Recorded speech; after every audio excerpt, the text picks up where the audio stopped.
¿Qué tal amigos? Yo soy Salvador Alcántara, soy maestro en fisioterapia deportiva y atleta experto en deportes de resistencia. Y vengo a compartirte el día de hoy una clase muy sencillita para hablar de neuropatías compresivas, sobre todo a nivel deportivo.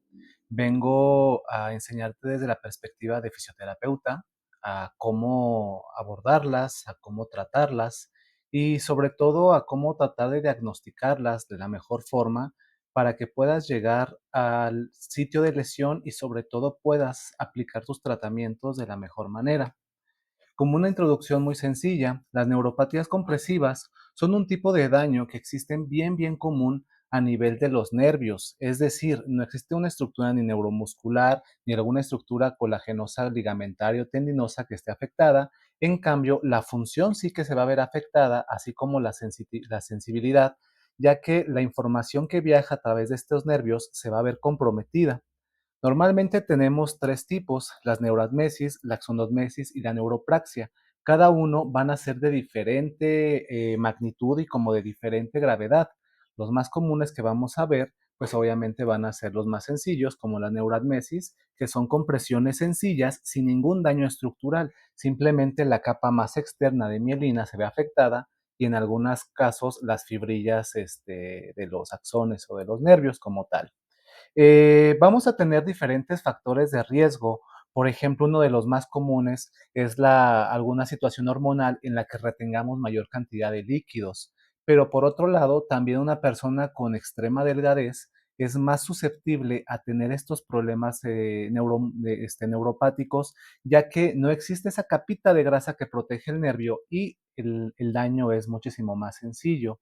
La detección temprana es súper importante, ya que en cuanto más tiempo pase el nervio con una función perdida, el músculo eferente que va a estar conectado directamente a este nervio, pues va a irse degradando, verse atrofiando, y con esto pueden llegar a venir hasta anomalías estructurales. A modo de ejemplo, una lesión en el nervio peroneo pudiera generarnos una lesión en valgo ya muy complicada, con unas series de cambios estructurales a nivel de hueso que van a ser difíciles de trabajar.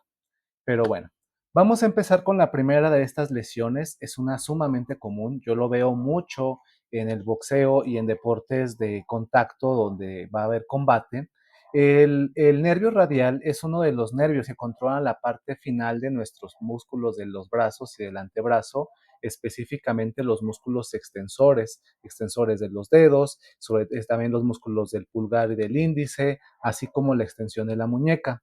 Este nervio va a tener un paso por entre músculo supinador largo, supinador corto y entre el pronador cuadrado y algunos otros músculos como tal que van a generar este sitio de compresión que ahorita vamos a ver de una forma más sencilla.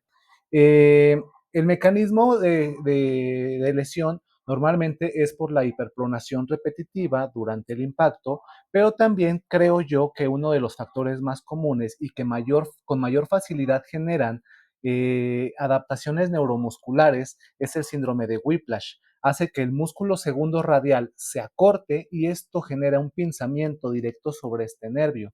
Como los síntomas, vamos a presentar sensibilidad a la extensión, un tanto de debilidad, les va a generar dolor, y en el test de Maudsley, donde vamos a generar esa extensión de nuestros músculos del carpo, va a generar dolor y ciertas sensaciones de adormecimiento o chispazos eléctricos hacia la región de nuestro nervio radial.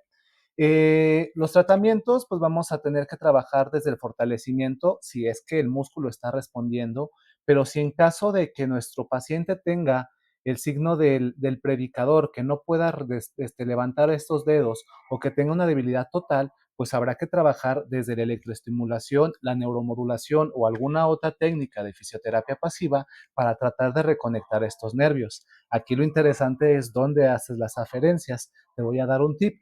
Una buena aferencia va a ser los oponentes de los pulgares, otra buena aferencia van a ser el vientre del segundo radial, otra buena aferencia es el vientre del primer radial, y en algunos casos también nos pudiera servir los tendones extensores del carpo, donde se encuentran los extensores de los dedos, etcétera, etcétera, ¿no?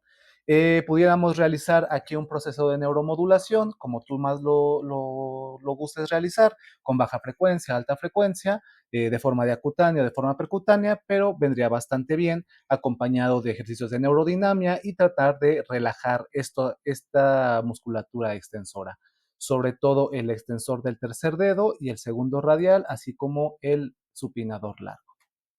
En esta imagen logramos observar cómo la raíz nerviosa del nervio radial, tanto una rama superficial como una rama profunda, van a estar embebidos entre este grupo muscular, que al ser sometidos a un esfuerzo repetitivo y sobre todo a este mecanismo de whiplash, van a generar un acortamiento basal que es prácticamente una adaptación neuromuscular que te trata tu cerebro de generar esa compensación o de proteger esa zona, pero que al ser de forma crónica nos empieza a generar un daño sobre el nervio radial, generando toda esta sintomatología. En esta imagen te presento una ecografía hecha a un paciente con este síndrome y logramos ver ahí la zona del nervio radial por donde pasa este nervio en el triángulo de Froese y cómo al ser presionado genera una sintomatología muy característica de hormigueos y de adormecimientos, así como debilidad en los músculos de esta zona. Lo vamos a ver principalmente en boxeadores. Es muy raro que se presente de forma aguda, de forma drástica. Normalmente despiertan ya con el problema o se va generando poco a poco, hasta el momento en el que el dolor y la debilidad se vuelve ya muy importante y ya no pueden realizar su práctica deportiva. En lo personal, a mí me gusta mucho trabajar sobre el segundo radial, realizo algún tipo de terapia invasiva, si hay alguna entesopatía, tanto en proximal o distal, ya sea en los huesecillos del carpo o en la parte del epicóndilo, pues también realizo algún abordaje. Pero si no encuentro nada específico, simplemente trabajo sobre la zona y vamos a realizar ejercicios de extensión de muñeca, tanto en radialización también, y de esta forma complementamos con una secuencialización de 6 a 8 semanas, un abordaje terapéutico para hacer que esta estructura neuromuscular y colagenosa tenga las mejores condiciones o las condiciones necesarias para esta práctica deportiva.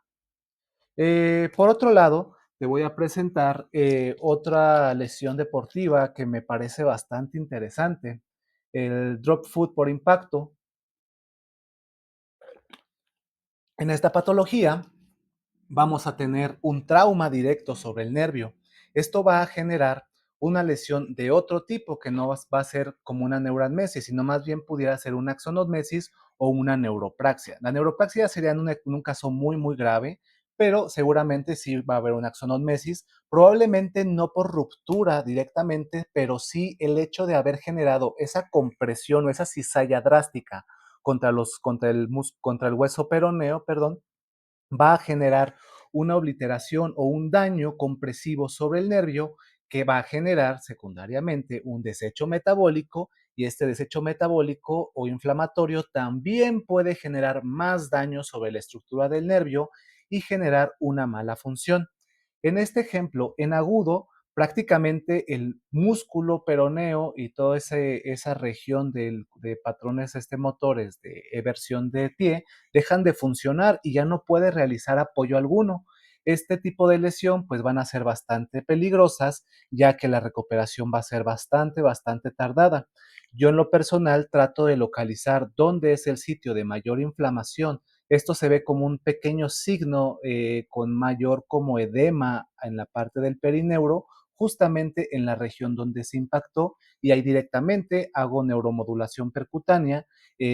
Normalmente en estos casos la hago con microgalvánica y les ayudo a regenerar el tejido más superficial desde un proceso inflamatorio controlado y ayudando desde los ejercicios de movilidad y electroterapia de forma rítmica, tratando de recuperar la función nerviosa. La idea sería que coloques un electrodo proximal y un electrodo distal que nos permitan generar un, una secuencia de flujo de electrones o de flujo de electroterapia para tratar de encontrar las diferentes vías por donde se reconecta ese nervio.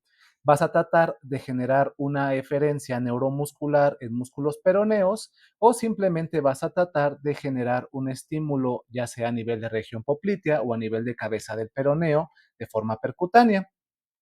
Cuando tenemos un paciente con estos datos, vamos a encontrar esta marcha en este patch, que es bien común en pacientes que han sido sometidos a un impacto, ya sea por un trauma automovilístico o este tipo de impacto como el que vimos en el paciente deportivo, ¿no?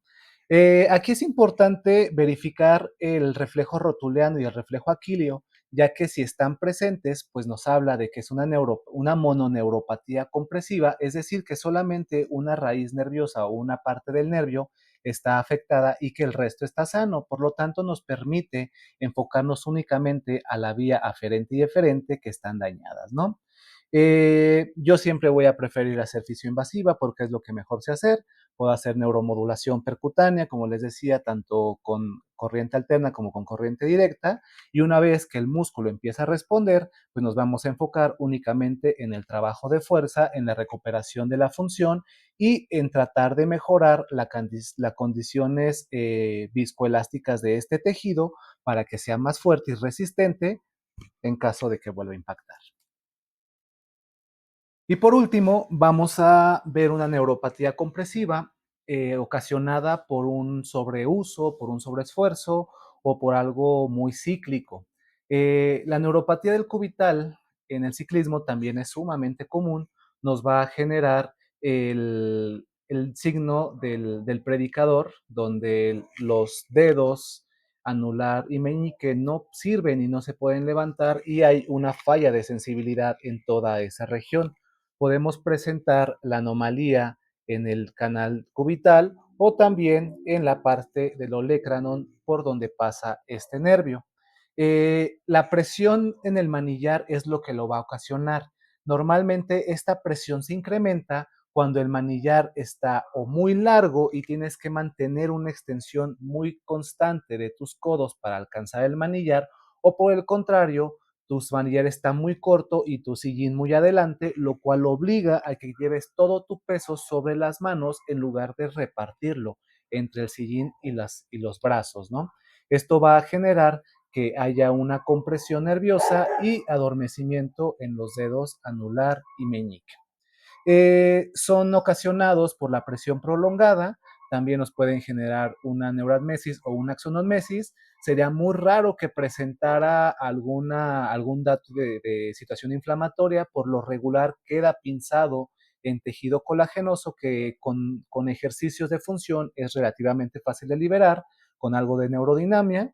Y pues el tratamiento en este caso no sería tan enfocado a la neuromodulación o la fisioterapia invasiva, sino que yo me enfocaría más en el análisis biomecánico, en tratar de corregir la posición anómala, en reducir la tensión y la presión sobre estos tejidos y de esa manera y prevenir la postura que lo ocasiona y secundariamente enfocarme en el fortalecimiento de los músculos cubitales y de los músculos del tríceps sural o digo del tríceps braquial y de los extensores de codo para que esta tensión o esta compresión no se genere tan fácilmente, ¿no? Podemos realizar el test de Tinel y a lo largo de todo el trayecto cubital y normalmente donde tengamos esa sensación de chispazo eléctrico hacia distal va a ser el sitio donde se ve afectado. Esto mismo nos sirve para el problema del drop foot, esto mismo nos sirve para el triángulo de Force o nos sirve para neuropatía cubital. Consiste en percutir toda la región del nervio cubital para exacerbar o generar esas sintomatologías. O también un tip de fisioterapeuta, puedes utilizar un TENS que sea móvil y las zonas donde el nervio esté alterado van a generar una mayor sensibilidad y te va a reproducir los síntomas neuropáticos que tiene tu paciente. Esta compresión constante y mantenida, pues realmente tampoco va a ser presentada a veces durante la práctica deportiva, sino que va a generar sintomatologías hasta después. Y hay veces que empieza con simples pequeños adormecimientos en las yemas de los dedos, pero es aquí donde es importante empezar a hacer un diagnóstico y tratar de prevenirlos.